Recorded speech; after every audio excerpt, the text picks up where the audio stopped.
So when someone says, oh, political correctness has gone mad, it's normally someone like Dominic Raab, isn't it? And he's trying to get a bloke who thinks homosexuals should be executed to be the new head of the National Trust, right? So normally I'm suspicious of it, unless it's my gran. She's very straightforward, my gran. And my gran goes, oh, the political correctness has gone mad, hasn't it, Stu? It's the woke brigade. I go, why is that, gran? And she goes, well, I was in the chiropodist the other day, Stu, with my feet, you know. And Jean, the chiropodist, she said, oh, it's nearly lunchtime, Mrs. Dowden, you must be hungry. Would you like some of our broth that we make, our chiropodist's broth?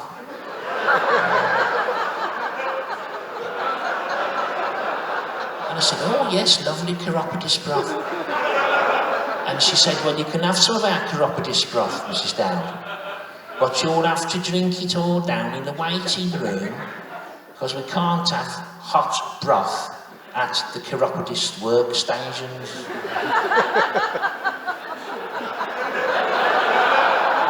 It's political correctness gone mad. It's the woke brigade. They're saying that we can't have broth anymore. In case it annoys the transgender people.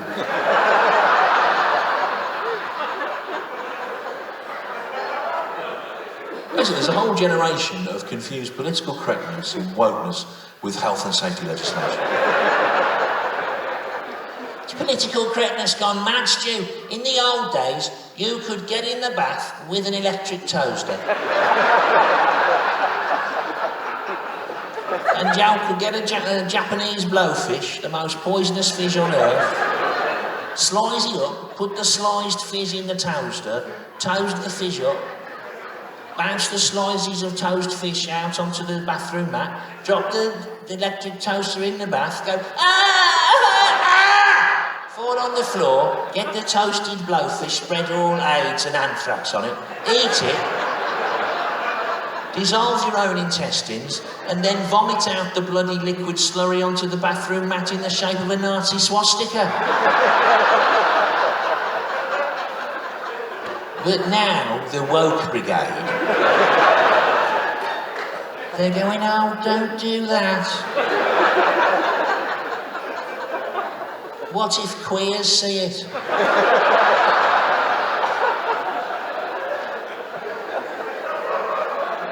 They're tearing down all the statues, Stu, the woke brigade in Bristol. They've torn down the slave trader in Oxford. They've torn down the South African. They're tearing down all the statues. In Glasgow, the woke brigade, in the leisure centre, they've even torn down a statue of old Jimmy Savile. What's he ever done? He just fixed it to people. Probably used the wrong pronoun about someone, I expect. On the subject of which, where am I even supposed to go to the toilet now? Jean, in the chiropodist, she said, you go in the unisex toilet, Mrs. Dowden. What if you haven't been to university? And you don't want to have sex in the toilet? What do you do then?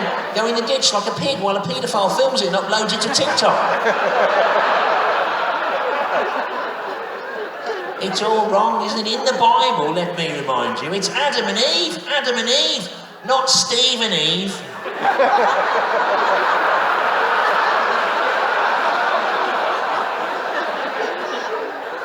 They've banned Christmas stew, the woke brigade. That Nish Kumar, he's put all the reindeer in a meat grinder. You can't even say Merry Christmas anymore, apparently, in case it gives a Hindu an involuntary rectal prolapse. You can't even say Merry Christmas, you have to say, Hail Satan! Hail Satan! And all the demons of hell! Hail Astropheth! Hail Asmodeus! Hail Yog-Sothoth! Hail all the kings of the ninth circle! Piss into the eyes of the infant Christ! You have to say that now, apparently.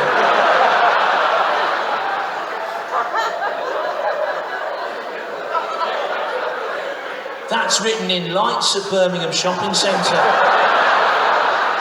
I saw it on the internet. It says, pierce into the eyes of the infant Christ. Enjoy your Winterval. At the Palisades Shopping Centre, Birmingham. On Wednesday at 7 p.m, a blasphemous symbol will be illuminated by Benny from Crossroads.